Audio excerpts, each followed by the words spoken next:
જય ભીમ, જય સંવિધાન, નમો બુધાય મિત્રો. હું છું જિગ્નેશ રાઠોડ ને મિત્રો, જે આના પહેલા તમે જે ઓલા લુખાનો જે વિડીયો સાંભળ્યો હતો, સંદ્રેશ ગોવિંદનો જે કથાકાર, હવે એમાં એ ઘણી બધી બફાટ કરતો હતો કે જે સરકારમાં જે બેઠેલા એ આપણું શું સારું કરવાના અને કાયદો આપણે શું કરી લેવાનો, એવી રીતે ભાઈ આ મોટી મોટી ફાટતા હતા. અને જેનો વિડીયો તમે આખો સાંભળ્યો આની પહેલા, અને એનું એવું પણ કહેવાનું હતું કે જે તમે નાનેથી જે મોટા તમે દીકરા દીકરી કરો અને જે 20 વર્ષના થાય અને પછી લગ્ન કરી નાખે એની રીતે જ્યાં મેળ આવે ત્યાં, તો આપણે કાંઈ ન કરી શકવી, બરોબર.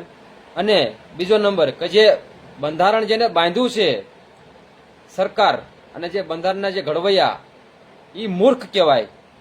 આ હરામીના એ અગાઉ એનો વિડીયો મૂક્યો હતો અને અત્યારે એની નીચે પલ્લી ગઈ અને માફીનો વિડીયો મૂકે છે, બરોબર. આગળ હું વિડીયો પણ એનો માફીનો મૂકું છું, પણ આને માફી નહીં.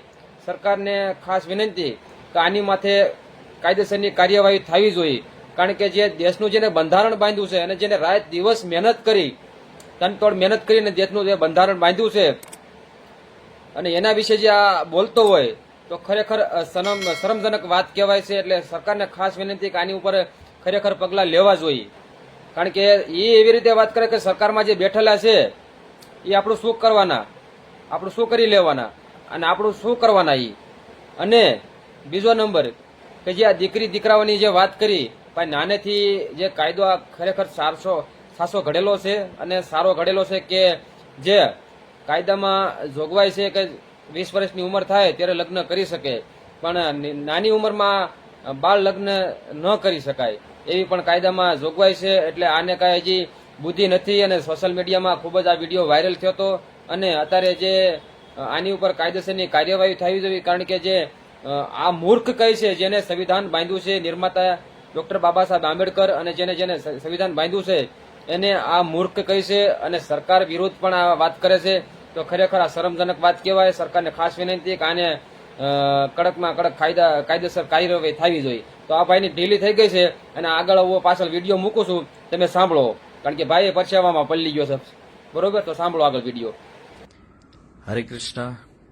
એક જે વિડીયો મારા એક પ્રવચનનો વાયરલ થઈ રહ્યો છે અને જેમાં થોડી ગેરસમજ ઊભી થઈ છે કે જે પણ સ્ટેટમેન્ટ મારા દ્વારા આપવામાં આવ્યું છે એ દીકરીઓ ઉપર જે અત્યાચારો થઈ રહ્યા છે એમની સુરક્ષા થતી નથી, એમને ન્યાય મળતો નથી, એના લઈને છે.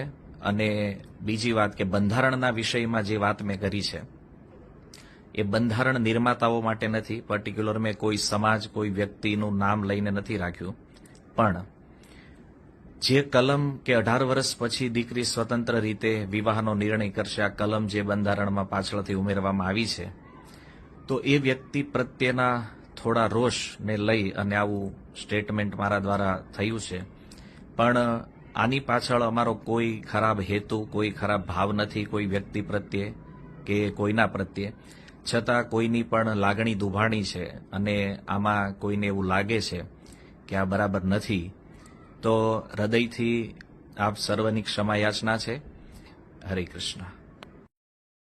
તો આ ભાઈ કહે છે મને કાંઈ ખબર નથી અને માફી માંગી લીધી. સાંભળ્યો ને તમે વિડીયો? તો ભાઈ ગોવિંદ, તું મોટા ઉપાડે સ્ટેજ ઉપર ઓલું ભૂંગળું લઈને અને તું બફાટ કરે અને પછી તું માફી માંગેશ, તો મારો ભાઈ પેલા તને ખબર નથી પડતી? કારણ કે જે આ બંધારણ જેને બાંધ્યું છે એ કાંઈ એમનામ તો કાંઈ બંધાણું નથી, બરોબર. એમાંય રાત દિવસની મહેનત થઈ છે અને તું પાછો એમાંય કહીશ કે આ સરકાર રહી એ મૂર્ખ છે અને સરકારમાં જે બેઠેલા છે એ આપણે શું કરી લેવાના. અને બીજો નંબર, કારણ કે કાયદો આપણો શું તોડી લેવાના, કાયદો આપણો શું કરી લે. એટલે ભાઈ તું કાયદાના દાયરામાં રહે ને આ કાયદાનો છીસોડામાં તું આવી જઈશ તો તને જામીન નહીં મળે અને તું આજે કાયદા વિરુદ્ધનું તે આજે કામ કર્યું છે, બરોબર. એટલે જો કે તારી ઉપર તો કાર્યવાહી થશે જ, કારણ કે તું સરકાર સામે થયો છો, સરકાર વિરુદ્ધ થયો છો અને જેને આ સંવિધાન જે બાંધ્યું છે એના વિશે તું બોલ્યો છો. જે આ બંધારણ જે બાંધ્યું છે એના વિશે તું એવું બોલ્યો કે જે આ બંધારણ બાંધ્યું સરકાર અને જે બંધારણ બાંધવાવાળા જે આ બધા મૂર્ખ હોય છે, તો લુખીના પેટના હજી તને ખબર નથી અને તું બંધારણ વાંચી લેજે અને તું તને ખાલી એટલી જ ખબર પડે છે કે જે પપુડું લઈને ઊભું રહી જવું અને બફાટ કરવી. એટલે બફાટ કરવામાં ધ્યાન રાખતું, કોઈ પણની લાગણી દુભાય અને જે આ દેશનું જેને સંવિધાન બાંધ્યું છે એ વિશ્વ વિભૂતિ જે મહામાનવો જે છે આ એને રાત દિવસ મહેનત કરી અને એને જે આ બધા સમાજને હક અધિકાર આપેલો છે અને સર્વોપરી આ બધેનો કાયદો છે, બરોબર. કારણ કે બેન દીકરીઓને પણ બધેનો હરખો ન્યાય મળેલો છે. કારણ કે તારી બેન દીકરી પણ સુરક્ષિત નથી, પણ આ કાયદાના હિસાબે સુરક્ષિત છે, બરોબર. એટલે તું બોલવામાં ધ્યાન રાખજે અને હવે આવું પછી કાંઈ બોલતો નહીં, નકર આમાં પછી હેઠે પછી આ તારી કેમ ભીની થઈ ગઈ એમ પછી ભીની થઈ જાય, બરોબર, પરસીઓ વળી જાય આમાં. તો મિત્રો આ વિડીયો કેવો લાગ્યો તો કમેન્ટમાં જરૂર જણાવજો અને વધુમાં વધુ આ વિડીયો શેર કરજો. તો જય ભીમ, જય સંવિધાન.